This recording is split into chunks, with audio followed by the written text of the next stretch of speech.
Hello everyone, welcome to AP maths hub. ఈ వీడియోలో AP state board new syllabus 7th class మ్యాథమెటిక్స్లో second chapter arithmetic expressions అనే చాప్టర్లో figure it out 2.5లో ఉండే problems ఎలా చేయాలో నేర్చుకుందాం. Figure it out 2.5. First problem, read the situations given below, write appropriate expressions for each of them and find their values. First one, the district market in Ongole operates on all 7 days of a week. అంటే వారంలో ప్రతిరోజు కూడా market ఓపెన్గా ఉంటుందంట ఒంగోలులో. Rahim supplies 9 kgs of mangoes each day from his orchard. Rahim తన తోట నుంచి 9 kgs మ్యాంగోస్ని ఒక్కో రోజున సప్లై చేస్తాడు. And Shyam supplies 11 kgs of mangoes each day from his orchard. ప్రతిరోజు కూడా 11 kgs మ్యాంగోస్ని శ్యామ్ కూడా మార్కెట్కి సప్లై చేస్తాడు. Find the amount of mangoes supplied by them in a week to the local district market. వాళ్ళిద్దరూ కలిసి ఒక వీక్లో అంటే వారం రోజుల్లో ఎన్ని మ్యాంగోస్ సప్లై చేస్తారో కనుక్కోవాలి. First one, number of days market is operational. అంటే ప్రతిరోజు వారంలో ప్రతిరోజు కూడా మార్కెట్ ఓపెన్ చేసే ఉంటుంది కాబట్టి 7 days అనమాట. Number of mangoes supplied by Rahim in 1 day. ఒకరోజు రహీమ్ ఎంత సప్లై చేస్తాడంటే 9 kgs. Number of mangoes supplied by Shyam in 1 day. 1 dayలో శ్యామ్ 11 kgs సప్లై చేస్తాడు. Total amount of mangoes supplied by Rahim and Shyam in 1 week అన్నప్పుడు 1 weekకి 7 days కాబట్టి 7 into ఇద్దరు కలిపి రహీమ్ ఏమో 9 kgs, శ్యామ్ ఏమో 11 kgs కాబట్టి ఈ రెండింటిని యాడ్ చేయాలి. సో 7 into బ్రాకెట్లోది ముందు మనం క్యాల్కులేట్ చేయాలి. 9 + 1 20 అవుతుంది. 27s 140. ఇద్దరు కలిపి 1 weekలో 140 kgs మ్యాంగోస్ని సప్లై చేస్తారు. Next second question, Bhanu earns 20,000 per month. She spends 5,000 on rent, 5,000 on food and 2,000 on other expenses every month. Bhanu ప్రతి నెల 20,000 సంపాదిస్తుందంట. అందులో 5,000 రెంట్కి, 5,000 ఫుడ్కి, 2,000 మిస్లీనియస్ అంటే వేరే ఎక్స్పెన్సెస్కి ఖర్చు చేస్తుంది.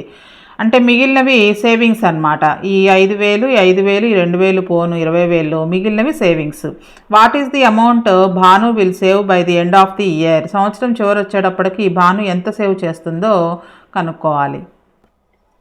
First step, Bhanu's earning per month 20,000. Bhanu's total monthly expenditures ఖర్చులు అనమాట 5,000 on rent plus 5,000 on food plus 2,000 on other expenses. మొత్తం టోటల్ చేసినట్లయితే 12,000 ఎక్స్పెన్సెస్ అవుతాయి. భానూస్ మంత్లీ సేవింగ్స్ ఎంత సేవ్ చేస్తుంది అంటే ఆమె మంత్లీ శాలరీ 20,000లో నుంచి ఎక్స్పెన్సెస్ని మైనస్ చేస్తే 8,000 వస్తుంది. ఇది 1 month saving. Bhanu's total yearly savings year మొత్తానికి అంటే 12 months కాబట్టి 12 into 8,000 96,000. సో ఇయర్ ఎండింగ్కి వచ్చేటప్పటికి భాను 96,000ని సేవ్ చేస్తుంది. Hence Bhanu will save 96,000 by the end of the year. Next C question, during the day time a snail climbs 3 centimeters up a post. ఇక్కడ మనకి ఫిగర్లో కనిపిస్తుంది చూడండి, స్నెయిల్ అంటే నత్త అనమాట. డే టైం అంటే పగలు ఆ నత్తంట ఒక పోస్ట్ మీదకి అంటే ఒక కర్ర మీదకి అనుకోవచ్చు 3 centimeters పైకి ఎక్కుతుంది. And during the night while a sleep accidentally slip down by 2 centimeters. Night నిద్రపోయేటప్పుడు అనుకోకుండా 2 centimeters కిందకు పడిపోతుంది మళ్ళీ అది. The post is 10 centimeters height. ఆ కర్ర మొత్తం 10 centimeters హైట్లో ఉంది. And a delicious treat is on its top. కర్ర మీద ఒక ట్రీట్ అనేది దానికి రెడీగా ఉందంట. In how many days will the snail get the treat. ఆ నత్త ఎన్ని రోజుల్లో ఆ ట్రీట్ను అందుకుంటుంది. సో ఇక్కడ స్తంభం మీదకి నత్త 3 centimeters పైకి వెళ్తుందంట డే టైం అంటే పగలు. The snails climbs 3 centimeters up the post in a day time and slip downs 2 centimeters at night. కాబట్టి ఒక రోజులో ఎంత పైకి వెళ్తుంది అన్నప్పుడు 3 centimeters పైకి వెళ్తుంది, 2 centimeters కిందకు వస్తుంది కాబట్టి అంటే కిందకు పడిపోతుంది కాబట్టి మొత్తం మీద అది 1 centimeters హైట్ మాత్రమే ఎక్కగలుగుతుంది 1 dayలో. The distance climbed in 7 days. 7 daysలో ఎంత ఎత్తు ఎక్కుతుంది అంటే ఒక రోజులో 1 centimeter కాబట్టి 7 daysలో 7 centimeters అవుతుంది. Height of the post is 10 centimeters. The distance climbed on 8th day before slipping. పగలు 3 centimeters ఎక్కుతుంది కాబట్టి 7th day నైట్న 7 centimeters హైట్లో ఉంటుంది. 8th డేన పగలు అంటే డే టైంలో 3 centimeters పైకి వెళ్తే మొత్తం అది 10 centimeters అంటే ఆ పోస్ట్ పైకి వెళ్ళిపోతుంది అనమాట. అక్కడే కదా దానికి డెలిషియస్ ట్రీట్ రెడీగా ఉంది. కాబట్టి 8 days పట్టిందనమాట ఆ ట్రీట్ అందుకోవడానికి. So the snail will take 8 days to reach the top of the post and get the delicious treat. 8 days పట్టింది మొత్తం. Second question, Murari reads a 2-page story every day except on Tuesdays and Saturdays. Murari ప్రతిరోజు కూడా 2 పేజీల కథను చదువుతాడంట. 2 పేజీలు ఉంటుంది ఆ కథ చదివేది ఒక కథే, అదే 2 pages ఉంటుంది. ట్యూస్డే సాటర్డే తప్పితే వారంలో మిగతా రోజులన్నీ కూడా చదువుతాడు. How many stories would he complete reading in 8 weeks? 8 weeks అయ్యేటప్పటికి అతను మొత్తం ఎన్ని స్టోరీస్ చదువుతాడు అనేది కనుక్కోవాలి. Which of the expressions below describes the scenario? ఈ సినారియోని ఈ కింద ఇచ్చిన వాటిల్లో ఏది డిస్క్రైబ్ చేస్తుందో కనుక్కోవాలి. స్టెప్ వైజ్గా రాద్దాము. Murari reads 2-page story every day except Tuesday and Saturday. వారంలో ఉన్న 7 రోజుల్లోనూ 2 days తప్పితే ప్రతిరోజు కూడా 2 pages ఉన్నటువంటి ఒక స్టోరీని చదువుతాడు. Number of stories read in a week. మొత్తం ఒక వీక్లో ఎన్ని స్టోరీస్ చదువుతాడు అంటే రోజుకు ఒక స్టోరీ చొప్పున. మొత్తం ఇక్కడ 7 days ఉంటుంది వీక్ అంటే, కానీ 2 days చదవడు కాబట్టి దీన్ని 7లో నుంచి మైనస్ చేయాలి. స్టోరీ అయితే ఒకటే, పేజెస్ మాత్రం 2 pages ఉంటుంది ఆ story. So number of stories read in 8 weeks. Number of stories read in 8 weeksలో ఎన్ని స్టోరీస్ చదివాడో కనుక్కోవాలి. సో ఒక వీక్కి ఇది కాబట్టి 8 weeks అంటే 8తో మల్టిప్లికేషన్ చేస్తాము. 8 × 1 × 7 - 2. 8 × 1 అంటే 8 × 7 - 2. సో ఇక్కడ డిస్ట్రిబ్యూటివ్లో అప్లై చేసినట్లయితే 7 × 8 -2 × 8 అని రాయొచ్చు. సో ఇవి ఆన్సర్స్. ఈ ఆన్సర్స్ మనకి ఇచ్చిన ఆప్షన్స్లో ఏమున్నాయో చూద్దాము. ఫస్ట్ వన్ 5 × 2 × 8 ఇది కాదు. సెకండ్ వన్ 7 - 2 × 8 ఇది మనకు వచ్చిన ఆన్సర్ అనమాట. నెక్స్ట్ 8 × 7 కాదు, 7 × 2 × 8 కూడా కాదు, 7 × 5 - 2 కూడా కాదు, 7 + 2 × 8 ఇది కూడా కాదు, 7 × 8 - 2 × 8 ఈ ఆన్సర్ కూడా వచ్చింది కదా మనకి. సో ఏ ఇచ్చిన ఆప్షన్స్లో బి, జి అనేవి కరెక్ట్ అనమాట. So only B and G describe the scenario.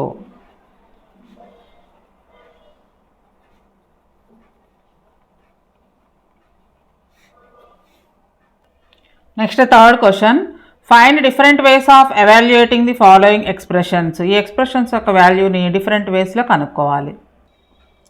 First expression 1 - 2 + 3 - 4 + 5 - 6 + 7 - 8 + 9 - 10. దీని వాల్యూ కనుక్కోవడానికి పాజిటివ్ నెంబర్స్ అన్నీ ఒక చోట రాద్దాం. First 1 positive number, 3 positive number, 5 positive number, 7 positive number, 9 కూడా positive number. Next negative numbers అన్నీ ఒక చోట రాద్దాము. ప్లస్ -2 -4 -6 -8 -10. సో ఇవి పాజిటివ్ నెంబర్స్ యాడ్ చేద్దాం. 4 5 9 9 9 18 18 7 25. ఇవన్నీ మైనస్లే కాబట్టి కూడితే మైనస్ వస్తుంది. 2 4 6 6 6 12 12 8 20 20 ఒక 10 30 25 -30. స్మాల్ నెంబర్లోంచి బిగ్ నెంబర్ మైనస్ చేస్తే మైనస్ వస్తుంది. 30లోంచి 25 తీసేస్తే 5. ఇది ఒక వే అనమాట. లేదా ఇంకోలాగా ఎలా చేయొచ్చు అంటే 1 - 2 + 3 - 4 + 5 - 6 + 7 - 8 + 9 - 10. ఈ రెండింటిని ఒక్కొక్క గ్రూప్గా చేద్దాం, అంటే ఒక్కొక్క టర్మ్గా చూద్దాం అన్నమాట. 1లో నుంచి 2 తీసేస్తే -1 అవుతుంది, +3లో నుంచి 4 తీసేస్తే -1 అవుతుంది, 5లో నుంచి 6 తీసేస్తే -1, 7లో నుంచి 8 తీసేస్తే -1, 9లో నుంచి 10 తీసేస్తే -1. సో అన్నీ -1లే. -1 5 times ఉంది. సో యాడ్ చేస్తే అన్ని మైనస్లే కాబట్టి యాడ్ చేయాలి, -5 అవుతుంది. ఇలా కూడా కనుక్కోవచ్చు దీని వాల్యూని.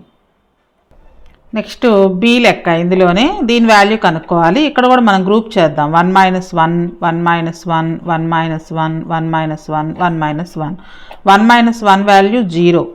ఈ 1 - 1 కూడా జీరోనే, అన్నీ జీరోసే కాబట్టి ఫైనల్గా ఆన్సర్ 0. లేదా దీన్ని ఇంకోలాగా ఎలా చేయొచ్చు అంటే 1 - 1 + 1 - 1 + 1 - 1 + 1 + 1 - 1. సో +1లు ఉన్నాయి, -1లు ఉన్నాయి. +1లన్నీ ఓ చోట రాయొచ్చు. 1 2 3 4 5. +1 5 times ఉంది. -1లు కూడా 5 టైమ్స్ ఉన్నాయి. -1 -1 -1 -1 -1. సో +5 1లన్నీ యాడ్ చేస్తే 5 వస్తుంది. -1లన్నీ యాడ్ చేస్తే -5 వస్తుంది. 5 - 5 0.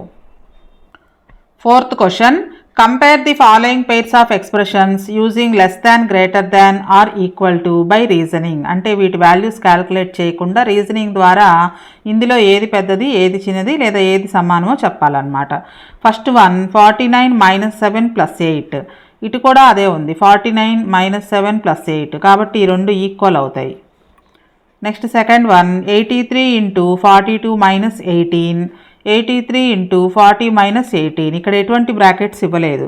సో బ్రాకెట్స్ ఇవ్వలేదు కాబట్టి మనం టర్మ్స్ని సపరేట్ చేస్తాం కదా. అలా కనుక చూసినట్లయితే ఇది 83 × 42, ఇది 83 × 40 అవుతుంది. ఇది ఒక టర్మ్ అనుకున్నట్లయితే మనకి 83ని 42తో మల్టిప్లికేషన్ చేస్తే ఎక్కువ వస్తుంది. దాంట్లో నుంచి 18 తీసేయాలి. 83ని 40తో మల్టిప్లికేషన్ చేస్తే ఇక్కడ వచ్చిన దానికంటే ఇక్కడ తక్కువ వస్తుంది. దాంట్లో నుంచి కూడా 18 తీసేయాలి. కాబట్టి ఈ వాల్యూనే ఎక్కువ ఉంటుంది. ఇటువైపు LHS వైపు వాల్యూ పెద్దది అవుతుంది అన్నమాట. నెక్స్ట్ 145 - 17 × 8. 145 - 17 × 6. ఇక్కడ కూడా టర్మ్స్ చూసినట్లయితే 145 ఒక టర్మ్ అవుతుంది, 17 × ఒక టర్మ్ అవుతుంది, × 8. ఇక్కడ కూడా 145 ఒక టర్ము, 17 × 6 ఒక term. First term same. Next 17 × 8, 17 × 6. అయితే ముందు మైనస్ ఉంది. సో మనకి 17 8సే ఎక్కువ వస్తుంది ఆన్సర్, 17 6 టైమ్స్ కంటే కూడా.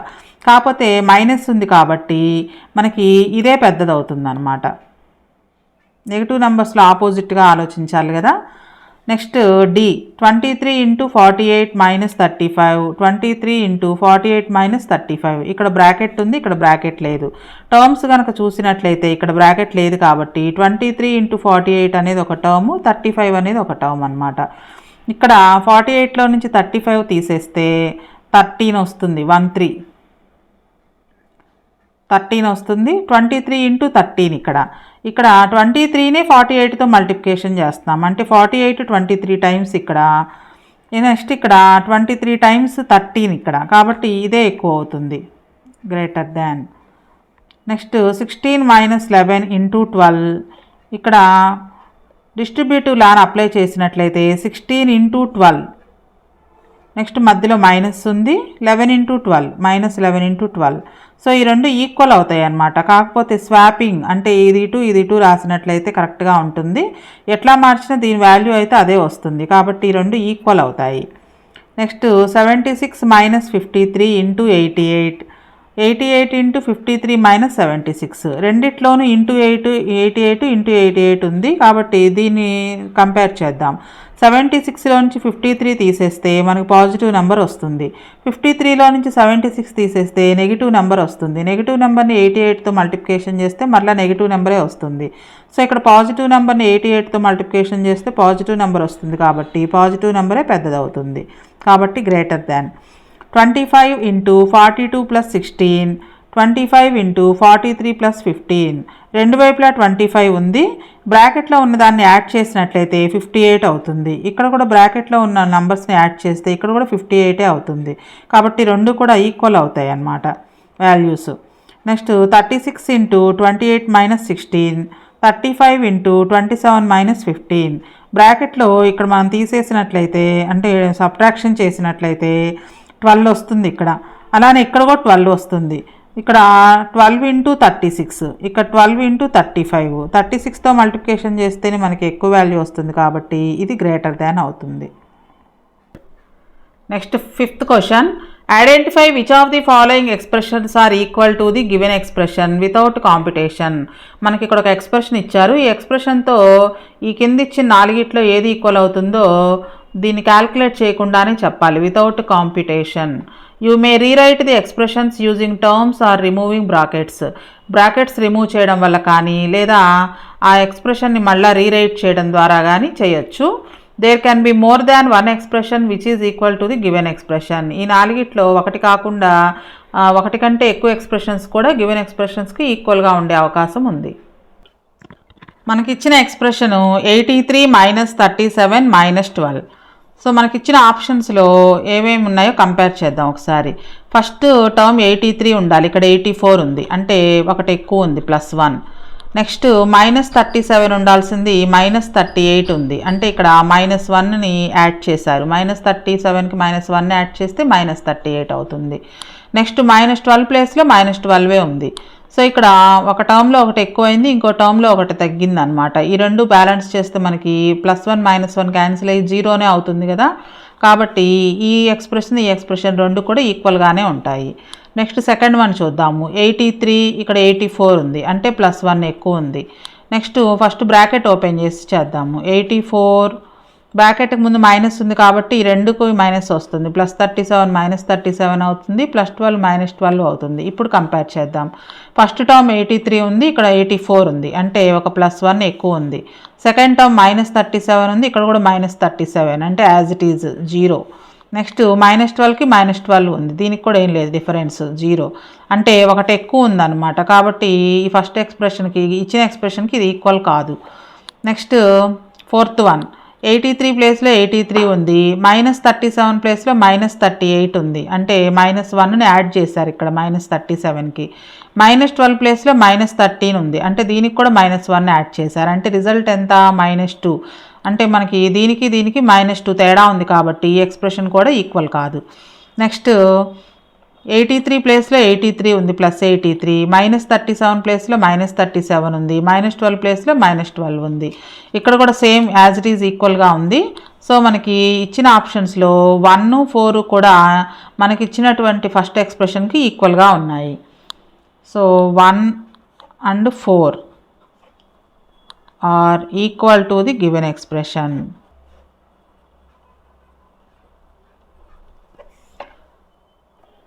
Next second expression 93 + 37 × 44 + 76. ముందు ఇందులో ఉన్న టర్మ్స్ని మనం ఐడెంటిఫై చేద్దాం. మనం చాప్టర్ స్టార్టింగ్లో చెప్పుకున్నాం, మనకి మల్టిపుల్ ఆపరేషన్స్ కనుక ఒకే ఎక్స్ప్రెషన్లో ఉన్నట్లయితే ముందు టర్మ్స్ని చెక్ చేసుకోవాలి అని. ప్లస్తో సపరేట్ చేయబడి ఉంటే వాటిని టర్మ్స్ అంటాము. అంటే ప్లస్కు ముందున్న ఈ 93 ఒక టర్ము, ప్లస్ తర్వాత ఈ రెండింటికి మధ్యలో ప్లస్ లేదు కాబట్టి ఇది మొత్తం ఒకటే టర్మ్ అవుతుంది. 76 ఒక టర్మ్, మొత్తం 3 టర్మ్స్ అనమాట. ఈ 3 టర్మ్స్ ఈ 4 ఎక్స్ప్రెషన్స్లో వేటిల్లో ఉందో మనం చెక్ చేయాలి. ఫస్ట్ 93, ఇక్కడ 37 ఒక టర్ము, 93 × 44 ఒక టర్ము, 76 ఒక టర్ము. చూడండి ప్లస్తో సపరేట్ చేశారు, ఇక్కడ మధ్యలో ప్లస్ లేదు.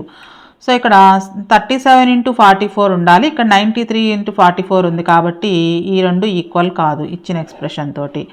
నెక్స్ట్ 93 + 37 × 76 ఇది ఒక టర్ము, 44 ఒక టర్ము, 93 ఒక టర్ము.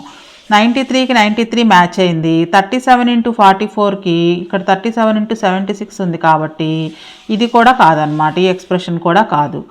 93 + 37 ప్లస్ ఉంటే కనుక ఇది ఒక టర్మ్, 93 ఒక టర్ము, 37 ఒక టర్ము, 44 ఒక టర్ము, 76 ఒక టర్ము. సో ఇది ఇచ్చిన దాంట్లో అసలు మ్యాచ్ అవ్వట్లేదు ఇది కూడా.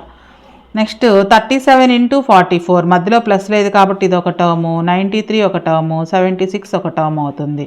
ఇవి మ్యాచ్ అవుతున్నాయి చూడండి. 37 × 44 ఈ టర్మ్కి ఈ టర్మ్ మ్యాచ్ అయింది, 93కి 93 మ్యాచ్ అయింది, 76కి 76 కూడా మ్యాచ్ అయింది. కాబట్టి fourth expression is equal to the given expression, is equal to given expression 93 + 37 × 44 + 76. Next sixth question, choose a number and create 10 different expressions having that value. మనమే ఒక నెంబర్ని చూజ్ చేసుకుని 10 different expressions ఆ value వచ్చేటట్లుగా create చేయాలంట. For example I choose 15. ఒకవేళ 15 కనుక తీసుకున్నట్లయితే 15కి ఒక ఎక్స్ప్రెషన్ ఇచ్చారు ఇక్కడ. One expression to get 15 is 2 × 7 + 1, 2 7s 14 + 1. Another is 3 × 6 - 3, 3 6 are 18, 18 - 3 15 అవుతుంది. సో మన ఇష్టం వచ్చిన నెంబర్ తీసుకుని 10 డిఫరెంట్ ఎక్స్ప్రెషన్స్ రాయాలి. సపోజ్ మనం 14 తీసుకుందాం. Let's take the number 14. 14 వచ్చేటట్లుగా 10 different expressions. 7 + 7 అని రాయొచ్చు 14ని. 2 ఇంటూ 5 ప్లస్ 2 అని రాయొచ్చు. 5 ప్లస్ 2 7, 7 ఇంటూ 2 14 అవుతుంది. నెక్స్ట్ 28 డివైడెడ్ బై 2 అని రాయొచ్చు 14ని. 3 ఇంటూ 6 ప్లస్ -4 ఇది ఒక టర్మ్ అనమాట. 18 మైనస్ 4 14 అవుతుంది. 20లో నుంచి 6 తీసేసిన 14 వస్తుంది. 16 మైనస్ 9 ప్లస్ 4 ప్లస్ 3. 16లో నుంచి 9 మైనస్ చేస్తే 7, 4 ప్లస్ 3 7, 7 ప్లస్ 7 14 అవుతుంది. 2 into 3 plus 4, 3 plus 4 7, 7 2s 14. 2 into 3 plus 2 into 4. ఈ పైన రాసిన దానికి డిస్ట్రిబ్యూటివ్ ప్రాపర్టీ అనమాట. 2 3s 6, 2 4s 8, 6 plus 8 14. 50 minus 9 plus 27. 59 plus 27 అంటే 36. 50లోంచి 36 మైనస్ చేస్తే 14. 100 minus 3 into 28 plus 2. 28 3s 84, 84 plus 2 86. 100లో నుంచి 86 మైనస్ చేసిన 14 అవుతుంది. ఇంకా చాలా ఎక్స్ప్రెషన్స్ రాయొచ్చు 14 వచ్చే విధంగా. మనం 10 రాస్తే సరిపోతుంది.